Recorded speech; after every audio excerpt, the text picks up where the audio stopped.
अस्सलाम वालेकुम। आज की वीडियो में हम करेंगे एक्सरसाइज 8B। ये है जी mathematics book 2 D2 7th edition जो न्यू एडिशन आया उस एक्सरसाइज है ये। और इससे जो पिछली एक्सरसाइज है 8A वो मैं अपनी पिछली वीडियो में करवा चुकी हूँ, उसका लिंक मैं डिस्क्रिप्शन में दे दूँगी, आप वहाँ से देख लीजिएगा। और अगर अभी तक आपने मेरा चैनल सब्सक्राइब नहीं किया तो उसको सब्सक्राइब कर दीजिए और बेल आइकन को लाजमी प्रेस कीजिएगा ताकि आपको न्यू आने वाली वीडियोस के बारे में पता चल सके।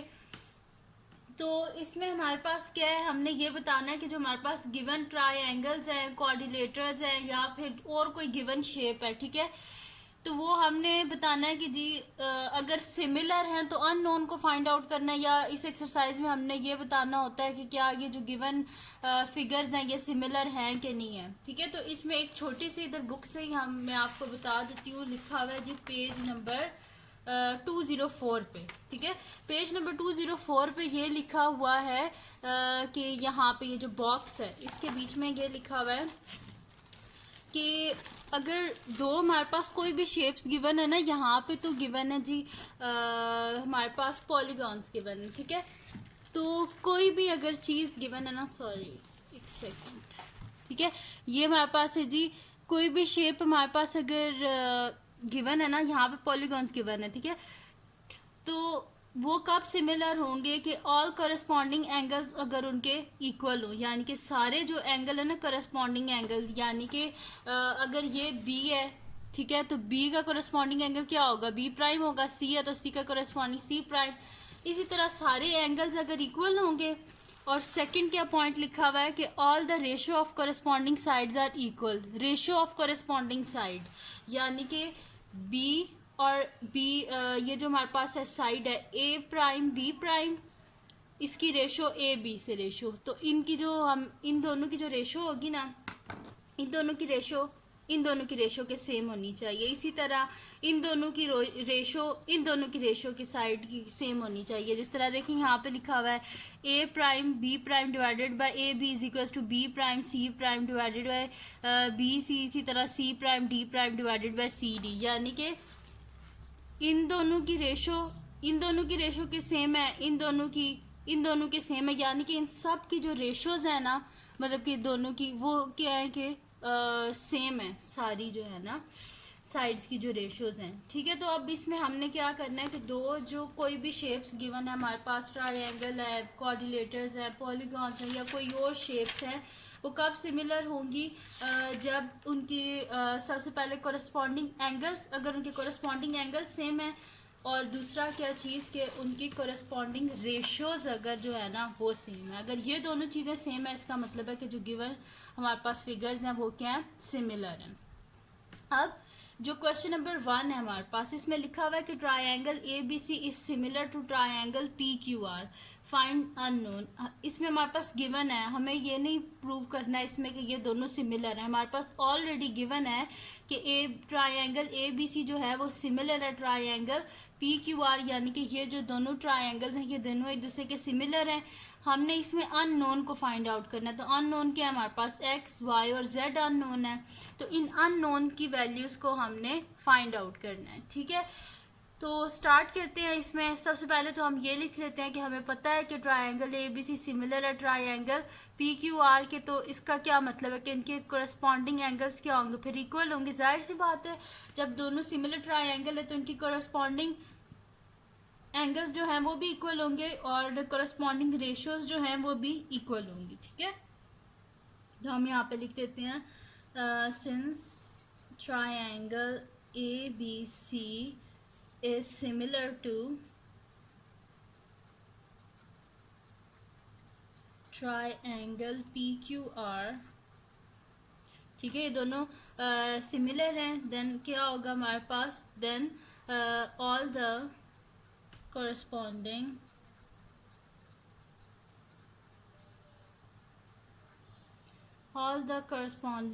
angles are equal।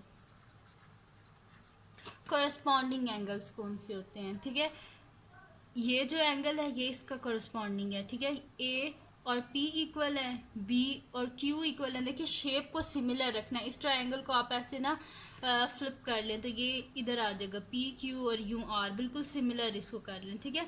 तो बी क्यू के इक्वल है और सी जो है वो आर के, ठीक है। तो ये सिमिलर ट्रायंगल है, इस वजह से इनके कोरस्पॉन्डिंग एंगल्स जो हैं वो क्या है, सिमिलर होंगे। ये इसके कोरस्पॉन्डिंग है, ये इसके कोरस्पॉन्डिंग है, ये इसके कोरस्पॉन्डिंग है, ठीक है।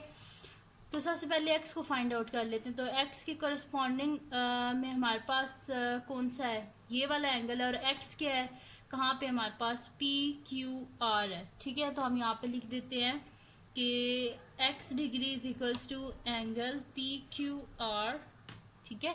और एंगल पी क्यू आर ये जो है पी क्यू आर, इसके कोरस्पॉन्डिंग में क्या हमारे पास एंगल आ रहा है, ए बी सी आ रहा है ना। तो हम यहाँ पे लिख देते हैं angle P Q R is equals to angle A B C, क्योंकि सिमिलर ट्राइंगल है इस वजह से इनकी कोरस्पॉन्डिंग जो एंगल्स हैं वो भी इक्वल होंगे, ठीक है। ये देखें ये 90 डिग्री का एंगल है ना, तो यहाँ पे भी तो देखें 90 डिग्री का ही होगा ना फिर।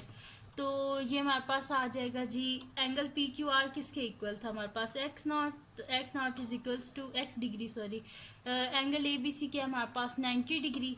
तो हमारे पास क्या आ गया है कि एक्स का हमारे पास क्या वैल्यू आ गई है एक्स की, यानी कि x इज इक्वल्स टू 90, ठीक है। x की वैल्यू आ गई। अब किसकी वैल्यू हमने फाइंड आउट करनी है, y की वैल्यू फाइंड आउट करनी है। तो y कहाँ पे है, y को देखें, y ये है हमारे पास, ठीक है। तो y के फिर कोरस्पॉन्डिंग कौन सा एंगल है, ये वाला एंगल है, देखें ये कॉर्नर है तो ये भी इधर ही होगा, ठीक है, इसकी कोरस्पॉन्डिंग साइड। यानी कि हम लिख देते हैं कि एंगल y हमारे पास किसके इक्वल है, ए सी बी। तो हम यहाँ पे लिखते हैं कि angle y is equals to, या y डिग्री लिखते हैं, इज इक्वल्स टू किसके इक्वल है, एंगल ए सी बी, ठीक है। और एंगल ए सी बी के कोरस्पॉन्डिंग एंगल कौन सा है हमारे पास, ये वाला है ना, पी आर क्यू। तो हम यहाँ पे लिखते हैं कि angle A C B is equals to angle P R Q. और एंगल पी आर क्यू क्या है हमारे पास, पी आर क्यू 35 डिग्रीज है, यानी कि ए सी बी हमारे पास आ गया 35 डिग्री। और एंगल ए सी बी किसके इक्वल था, Y degree is equals to आ गया हमारे पास 35 डिग्री। यानी कि वाई का आंसर हमारे पास क्या आ गया, वाई आ गया जी हमारे पास 35। अब क्या रह गया हमारे पास, अब जी रह गया हमारे पास z, ये जो है z। तो z को हमने फाइंड आउट करना है। तो z को हम किस तरह फाइंड आउट कर सकते हैं, इजी सा तरीका देखें, इसके ना ये वाला यहाँ पे नोन है ना ये वाला नोन है, इसके हम ऐसे तो नहीं कर सकते कि कोरस्पॉन्डिंग एंगल्स इक्वल होंगे। अब ये जो x है इसका आंसर हमें पता है, इसका आंसर क्या है हमारे पास 90 डिग्री है, यानी कि दो एंगल्स हमें पता है। तो तीसरा हम किस तरह फाइंड आउट कर सकते हैं, सम ऑफ एंगल्स ऑफ ट्रायंगल किसके इक्वल होते हैं, 180 डिग्री के। तो हम यहाँ पे लिख देते हैं कि z ये वाला जो है z degree plus 90 degree plus 35 degree is equal to 180 degree. और रीज़न ये है कि sum of angles of triangle P Q R है हमारे पास, ठीक है। तो हम यहाँ पे लिख देते हैं कि z degree plus 35 degree plus 90 degree is equals to 180 degree, ठीक है। तो z डिग्री प्लस इन दोनों को ऐड करें तो हमारे पास क्या हो जाएगा, 5 + 0 5 होता है, 9 10 11 12 125 degree is equals to 180 degree. यानी कि z डिग्री हमारे पास आ जाएगा 180 डिग्री माइनस 125 डिग्री, ठीक है। यानी कि हमारे पास आ जाएगा z degree is equals to 180 में से 125 को आप माइनस करें तो 10 में से 5 ये 5, यहाँ पे ये 7 हो गया, 7 में से 2 गए तो क्या आ जाता है हमारे पास 55 डिग्री। तो z का आंसर क्या आ गया हमारे पास 55 डिग्री। तो हम यहाँ पे लिख देते हैं कि z is equals to 55 degree, ठीक है, या 55, क्योंकि हमने इसके ऊपर डिग्री लिखा तो इसके ऊपर, ठीक है। तो ये तीनों जो हमारे पास थी ना, जो हमने फाइंड आउट करने थे अननोन x, y और z, तो तीनों की वैल्यू हमने फाइंड आउट कर ली, x 90, y 35, z 55, ठीक है जी। तीनों की वैल्यू आ गई। अब करते हैं इसका, अब इसका जो b पार्ट है वो आप खुद करेंगे, तो मैं इसका आपको c पार्ट करवाती हूँ, ठीक है। बिल्कुल इसी तरह है, उसको भी सेम इन्हीं स्टेप से आप करेंगे, ठीक है, तो ईजिली आप सॉल्व कर लेंगे।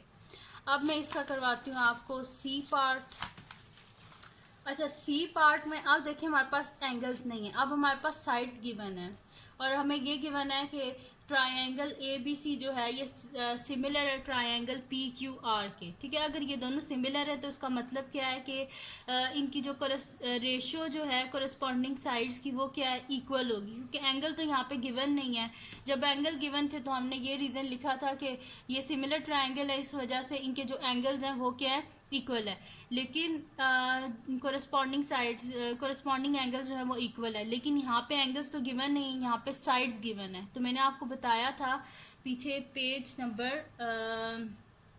204 पे लिखा हुआ है कि जो है ना, अगर सिमिलर ट्रायंगल्स हो ना तो या कोई भी सिमिलर शेप हो तो उसकी जो कोरस्पॉन्डिंग साइड्स की जो रेशियो होती है ना वो इक्वल होती है। ठीक है, तो हम यहाँ पे लिखते हैं कि हमारे पास गिवन है triangle A B C similar है ट्रायंगल पी क्यू आर के। इसका मतलब है कि इनकी जो कोरस्पॉन्डिंग हमारे पास होंगी ना रेशियोज वो क्या होंगी, इक्वल होंगी। तो हम यहाँ पे लिख देते हैं सिंस, सॉल्यूशन स्टार्ट करते हैं। हम लिखते हैं since triangle A B C है एक हमारे पास, triangle A B C is similar to triangle P Q R, दोनों सिमिलर हैं। देन इनकी जो रेशियो होगी, then all the ratios of, since all the ratio of corresponding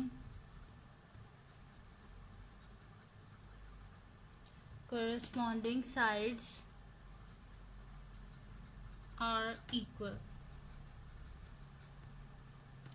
तो अगर ये दोनों सिमिलर ट्रायंगल हैं इसका मतलब है कि इनकी जो रेशियो है कोरस्पॉन्डिंग साइड्स की वो इक्वल होगी। अब देखें ये ट्रायंगल ना हमारे पास ऐसे बना हुआ है, तो मैं इसको ज़रा सीधा करके पहले बना लेती हूँ ताकि आपको, क्योंकि मैंने बुक्स जैसा ही बनाया था ताकि ये ना हो आप लोग कोई कंफ्यूज शूज़ हो जाए, इस वजह से मैंने जो है ना इसको मैं सीधा कर लेती हूँ। ठीक है, तो हमारे पास क्या है जी, ट्रायंगल पी क्यू आर है। ठीक है, तो ये हमारे पास इस तरह हो जाएगा ऐसे। ठीक, तो ये हमारे पास हो जाएगा पी क्यू आर। ठीक है, तो ये हो गया हमारे पास। ठीक है, अब इसकी जो है साइड वो भी मैं लिख देती हूँ। पी आर यहाँ से देख लेते हैं, पी आर क्या है, वाई सेंटीमीटर, पी क्यू कहाँ पे, ये है 6 सेंटीमीटर।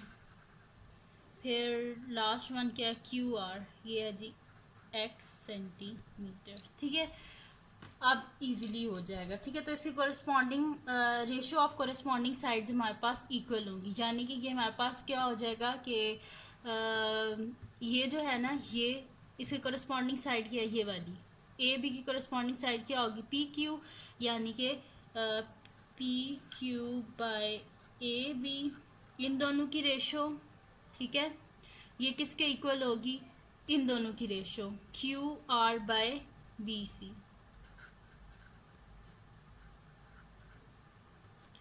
और ये किसके सेम होगी, इनके। ठीक है, P R by A C.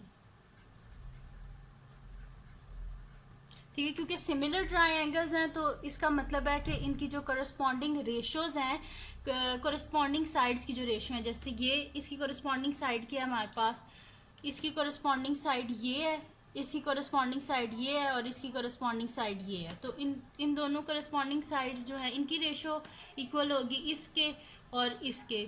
ठीक है, बेशक इनको आप पहले इस वाली साइड को लिख दें, इस वाली साइड को, क्योंकि सारे इक्वल ही हैं तो बेशक ये वाला पहले लिखते हैं ये वाला बाद में, इसमें कोई इशू नहीं होता। ठीक है, अब हमने फाइंड आउट क्या करना है। ठीक है, हमने फाइंड आउट करना है जी अननोन। अननोन क्या है, एक्स और वाई है हमारे पास, तो इसमें ज़रा वैल्यूज़ को पुट कर देते हैं हम।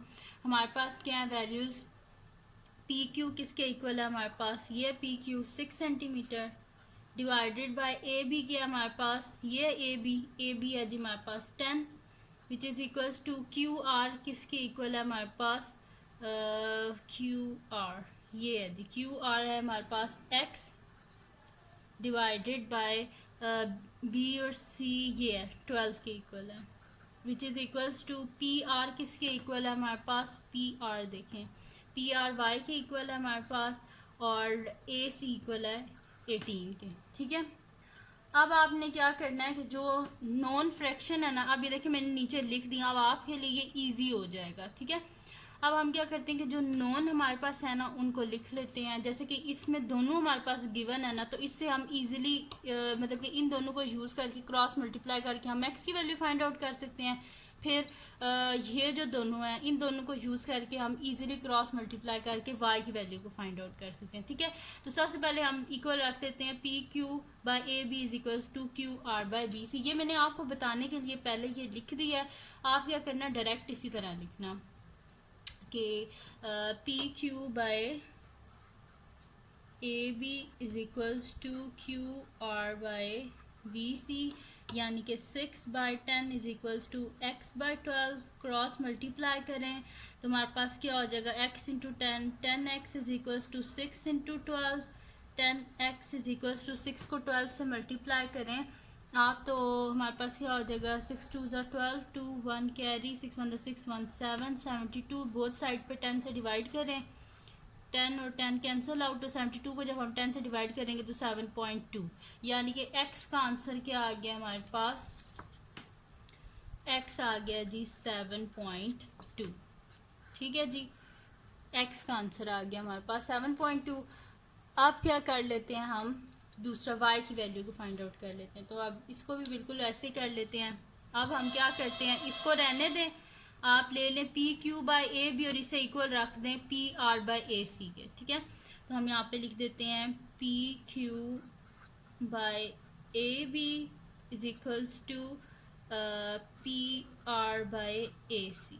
ठीक है, तो P Q by A B किसके इक्वल है, 6/10 इज इक्वल्स टू हमारे पास आ जाएगा जी y बाय 18।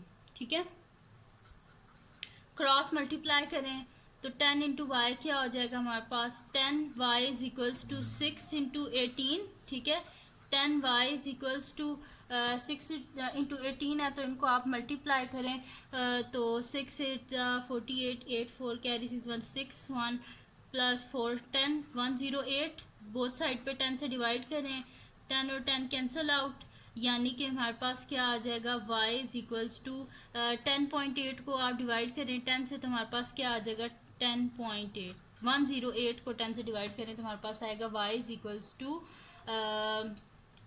10.8। ठीक है, तो y का आंसर क्या आ गया हमारे पास 10.8, यानी कि ये जो y है ये हमारे पास है 10.8 और ये जो x है ये हमारे पास है 7.2। ठीक है जी, तो ये आ गया हमारे पास इसका जो सी पार्ट था वो भी मैंने आपको करवा दिया। अब जो इसका डी पार्ट है ना वो बिल्कुल इसी तरह है जैसे कि मैंने आपको करवाया है सी पार्ट। ठीक है, तो ये इसका हो गया क्वेश्चन नंबर 1 सॉल्व। आप करते हैं इसका नेक्स्ट क्वेश्चन जो कि हमारे पास है क्वेश्चन नंबर 2।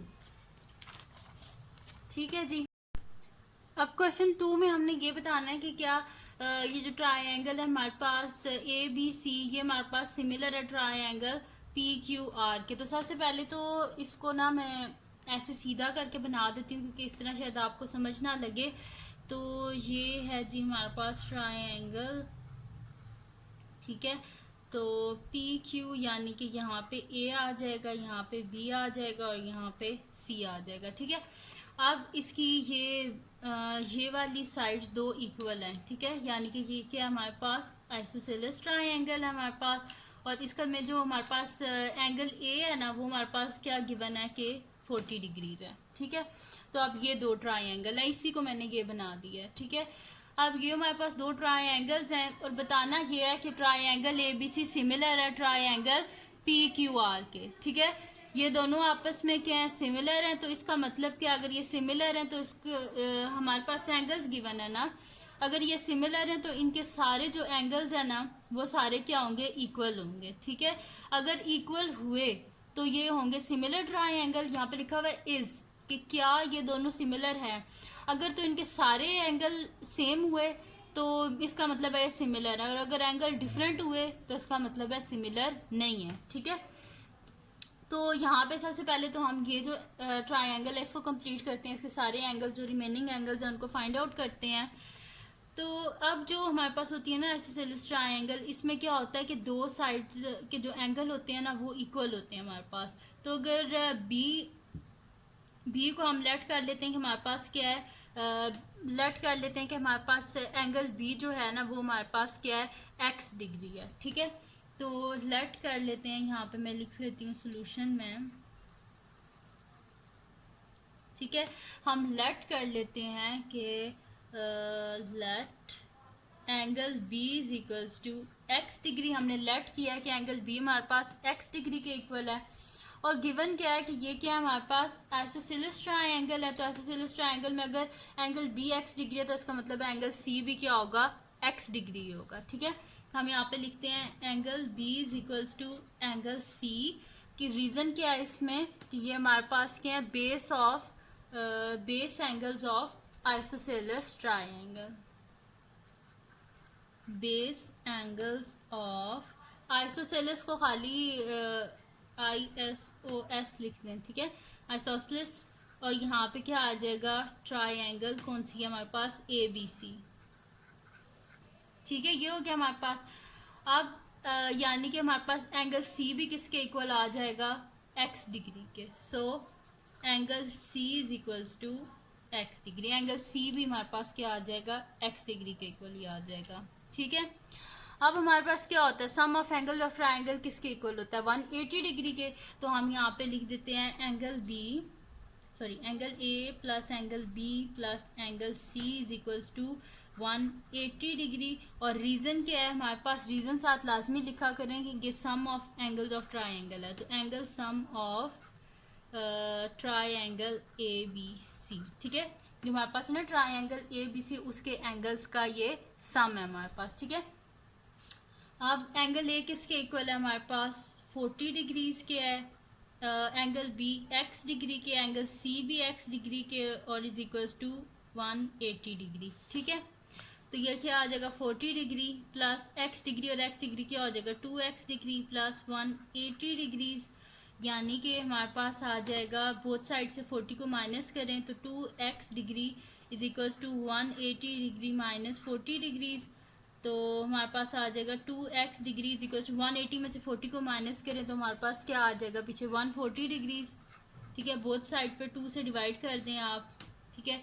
जब हमने बोथ साइड पे 2 से डिवाइड कर दिया, ये 2 और 2 कैंसिल आउट, यानी कि x degree is equal to 270 या 140, क्या आ गया हमारे पास 70 डिग्रीज। तो अगर x हमारे पास 70 डिग्रीज आ गया तो इसका मतलब क्या है कि हमारे पास जो है ना एंगल B वो भी हमारे पास है 70 डिग्री, और एंगल जो C है वो भी हमारे पास है 70 डिग्री, ठीक है।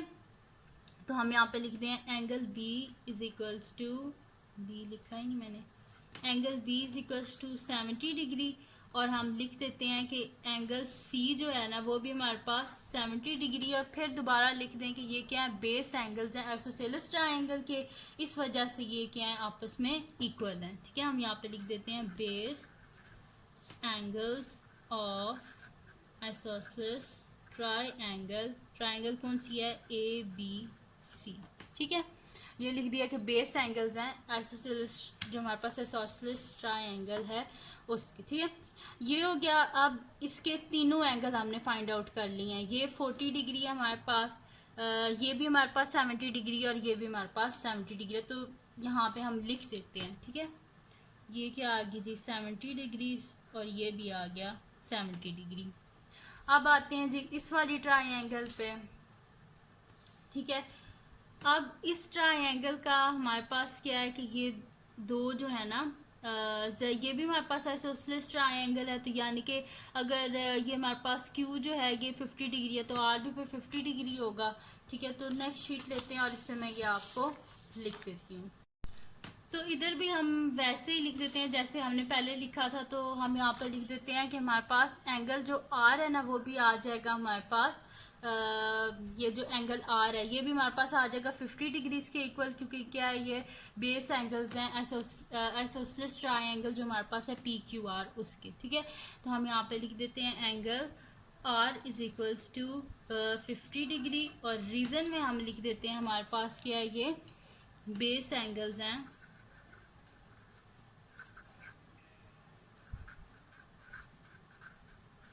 ठीक है, base angles of isosceles triangle P Q R. ठीक है, ये हो गया। अब क्या करना है जी, हमने इसके भी दो एंगल्स हमारे पास आ गए हैं। ठीक है, ये वाला एंगल भी आ गया और ये वाला एंगल भी। इसकी जगह मैं लिख देती हूँ, ये मेरे पास क्या है 50 डिग्री का, ये भी, ये दोनों आ गए हमारे पास। अब फाइंड आउट कौन सा करना है, ये वाला एंगल। तो एंगल पी हमने फाइंड आउट करना है। तो सम ऑफ एंगल्स ऑफ ट्रायंगल किसके इक्वल होता है, 180 डिग्री। तो हम यहाँ पे लिख देते हैं कि angle P plus angle Q plus angle R is equals to 180 degree. और इसमें रीज़न क्या है हमारे पास, कि ये क्या है हमारे पास, रीज़न साथ लाजमी लिखा करें। Angle sum of try angle कौन सी है हमारे पास, पी क्यू आर। ठीक है, अब एंगल पी जो है वो तो हमें नहीं पता, तो उसको एज इट इज़ रहने दें। Angle P plus angle Q क्या है 50 डिग्री, प्लस एंगल आर क्या है 50 degree is equals to 180 degree. तो ये हमारे पास आ जाएगा एंगल पी प्लस 50 क्या हो जाएगा 100 degrees is equals to 180 degree. ठीक है, तो angle P is equals to both side से 100 को माइनस करें, 180 डिग्री माइनस 100 डिग्रीज, यानी कि हमारे पास क्या आ जाएगा, angle P is equals to 180 में से जब आप 100 को माइनस करें तो हमारे पास क्या आ जाएगा 80 डिग्री। ठीक है, यानी कि एंगल पी क्या आ गया हमारे पास 80 डिग्री। ठीक है, एंगल पी आ गया जी हमारे पास 80 डिग्री।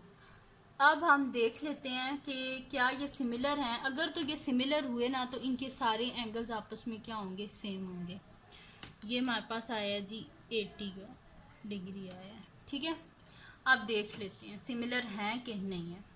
अब हम इनको ना मतलब कि ऐसे रिलेट कर लेते हैं, जैसे कि एंगल ए किसके इक्वल होगा, ये देखें ना, ये सेम है ना, तो एंगल ए किसके इक्वल होगा, एंगल पी के। तो हम यहाँ पे लिख देते हैं angle A is equals to क्या है हमारे पास,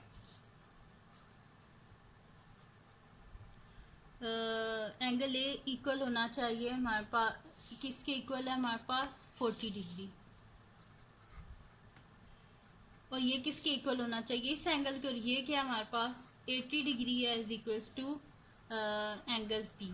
तो क्या 40 और 80 इक्वल होते हैं, नहीं होते ना, तो ये क्या है नॉट इक्वल है। ठीक है, हमारे पास एंगल ए जो है वो इक्वल नहीं है एंगल पी के। ठीक है, इसी तरह अब और जो हमारे पास हैं उनको भी देख लेते हैं। अब एंगल जो बी है ये एंगल क्यू के इक्वल होना चाहिए, तो एंगल बी के हमारे पास 70 डिग्री, ये किसके इक्वल होना चाहिए, Q के इक्वल होना चाहिए, और Q के हमारे पास 50 डिग्री। तो क्या 70 और 50 इक्वल होते हैं, नहीं होते ना, तो इस वजह से ये नॉट इक्वल है। अब थर्ड जो हमारे पास एंगल है वो देख लेते हैं, वो क्या है जी हमारे पास C है, तो C किसके इक्वल होना चाहिए R के। तो angle C is equals to C के हमारे पास 70 डिग्री, 70 डिग्री इक्वल्स टू, तो क्या 70 और आर के इक्वल है, तो आर क्या हमारे पास 50 डिग्री। तो क्या 70 और 50 इक्वल होते हैं, नहीं होते ना इक्वल, तो ये नॉट इक्वल है हमारे पास। देखिए इसका एक भी एंगल आपस में इक्वल नहीं है। तो इसके जब सारे ये एंगल आपस में इक्वल नहीं है तो उसका मतलब है ये जो गिवन हमारे पास ट्रायंगल्स हैं ये सिमिलर नहीं है। तो हम लिखेंगे since all the corresponding angles are not equal then triangle ABC is not similar to triangle PQR. ठीक है, since all the corresponding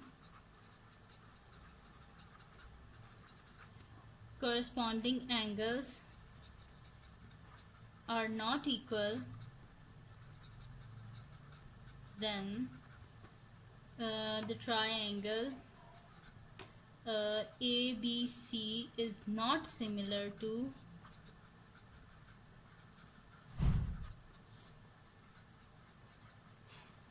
ठीक है, तो ट्रायंगल ABC जो है वो नहीं है सिमिलर ट्रायंगल PQR के। ठीक है, दोनों इक्वल नहीं है। सही है जी, तो ये हो गया हमारे पास इसका ए पार्ट हो गया क्वेश्चन नंबर 2 का, जिसमें हमने बताना था दोनों सिमिलर हैं और इसमें एंगल्स गिवन थे। अब इसका नेक्स्ट देखते हैं कि क्या है हमारे पास। अब नेक्स्ट जो है वो देख लेते हैं क्वेश्चन, ठीक है।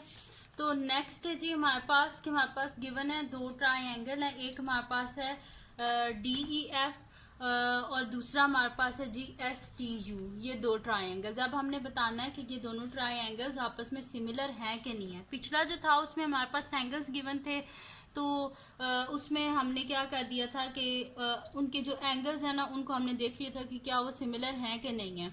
अब यहाँ पे साइड्स गिवन है, तो साइड्स का क्या होता है कि रेशो जो होती है ना करस्पॉन्डिंग साइड्स की, अगर वो इक्वल हुई तो इसका मतलब है कि ये हमारे पास जो गिवन ट्राइंगल्स हैं ये सिमिलर है। अगर रेशो ऑफ करस्पॉन्डिंग साइड अगर डिफरेंट हुई तो इसका मतलब है ये ट्राइंगल जो है ये सिमिलर नहीं है, ठीक है।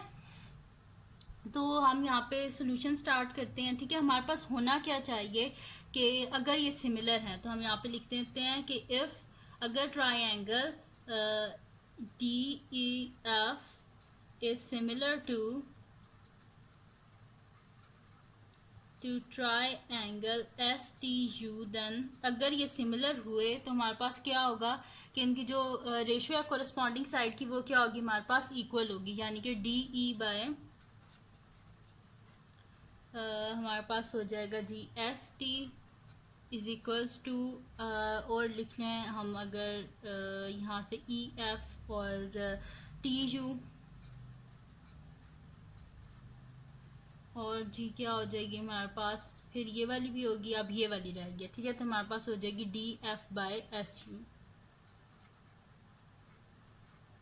ठीक है जी।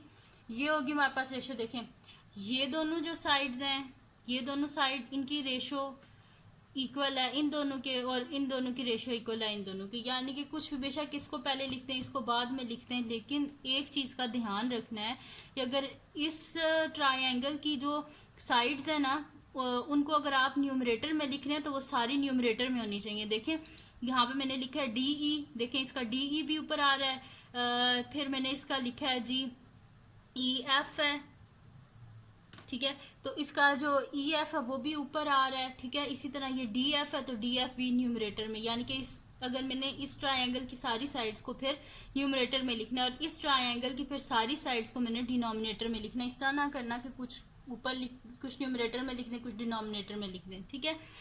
अब हमने ये देखना है कि क्या ये सारी रेशोज आपस में इक्वल हैं। अगर तो इक्वल हुई इसका मतलब है ट्राइंगल सिमिलर है, और अगर डिफरेंट हुई तो इसका मतलब है ट्राइंगल डिफरेंट है, ठीक है। तो सबसे पहली है जी हमारे पास कि DE इज बाय ST, तो ये हमारे पास क्या आ जाएगी, इज इक्वल्स टू आ जाएगी DE किसके इक्वल है हमारे पास, DE यहाँ से देखें 3.3 है, डिवाइडेड बाय हमारे पास आ जाएगा जी ST यहाँ से देखें ये 2.4 सेंटीमीटर, ठीक है। तो ये हमारे पास क्या आ जाएगा 3.3 डिवाइडेड बाय 2.4, कैलकुलेटर से कर लेते हैं 3.3 डिवाइडेड बाय 2.4, तो ये जी हमारे पास आ रहा है 1.375। वैसे मैंने पॉइंट हटा के भी आपको बताया हुआ कि आप किस तरह कर सकते हैं, पॉइंट हटाने से 1 लगाएं, आगे एक नंबर है तो 1 0 उस तरह कर लें, ठीक है। लेकिन वीडियो फिर बहुत लंबी हो जाएगी, तो मैंने इस तरह से कैलकुलेटर से कर लिया 1.375, ठीक है। फिर सेकंड क्या है जी हमारे पास EF बाय TU, ठीक है। तो अब हमारे पास EF क्या है, यहाँ से देखें EF है जी हमारे पास 5.7 डिवाइडेड बाय TU क्या है हमारे पास 3.8, ठीक है। तो ये हमारे पास क्या आ जाएगा, डिवाइड कर लेते हैं, तो ये हमारे पास आ जाएगा जी 5.7 डिवाइडेड बाय 3.8, तो ये हमारे पास आ रहा है जी 1.5, ठीक है। तो इसको हम लिख देते हैं यहाँ पे कि हमारे पास आ रहा है 1.5, ठीक है। ये 1.5 आ गया। अब क्या कर लेते हैं, लास्ट जो हमारे पास है उसको लिख लेते हैं, वो क्या हमारे पास जी के DF बाय SU, ठीक है। DF बाय SU है तो DF क्या है हमारे पास, DF है 5.4 और हमारे पास क्या है SU है हमारे पास 3.6, ठीक है। तो इसको कैलकुलेटर से कर लेते हैं, तो हमारे पास क्या आ रहा है 5.4 डिवाइडेड बाय 3.6, तो ये जी हमारे पास आ रहा है 1.5। ठीक है, तो इसको यहाँ पे लिख देते हैं 1.5। ठीक है, मैंने लिख दिया 1.5। अब देखें ये सारी क्या आपके ख्याल से ये तीनों इक्वल हैं? देखें D E by S T क्या आ रहा है 1.375, E F by T U आ रहा है 1.5, D F by S U आ रहा है हमारे पास 1.5। ये दोनों तो इक्वल हैं, लेकिन ये थर्ड वन जो है ये इक्वल नहीं है। तो अगर एक भी इक्वल ना हो ना, तो इसका मतलब है कि कोरेस्पॉन्डिंग साइड की रेशोज जो हैं वो इक्वल तो नहीं है ना। बेशक एक भी डिफरेंट है, लेकिन डिफरेंट तो है ना, तीनों इक्वल होनी चाहिए।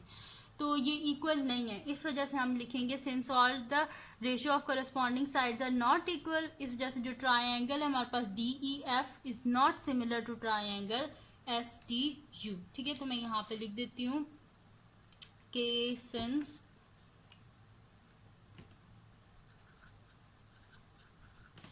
Not all the ratio of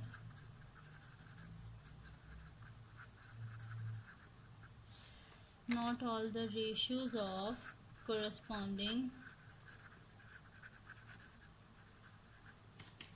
sides are equal,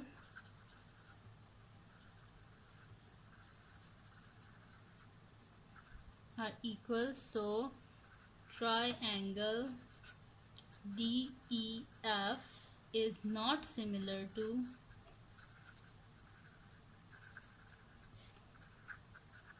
triangle S T you.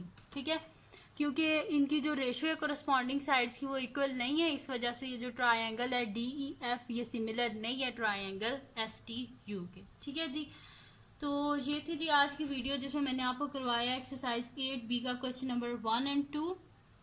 तो अगर ये वीडियो आपको पसंद आई हो तो इसको लाइक कीजिएगा, मेरे चैनल को सब्सक्राइब कीजिएगा और बेल आइकन को लाजमी प्रेस कर दीजिएगा ताकि आपको न्यू आने वाली वीडियोस के बारे में पता चल सके। और अपने फ्रेंड्स के साथ भी जो है इस वीडियो को शेयर कीजिएगा और उनको भी भूलेगा वो सब्सक्राइब कर दें और दुआओं में याद रखिएगा। अल्लाह हाफिज़।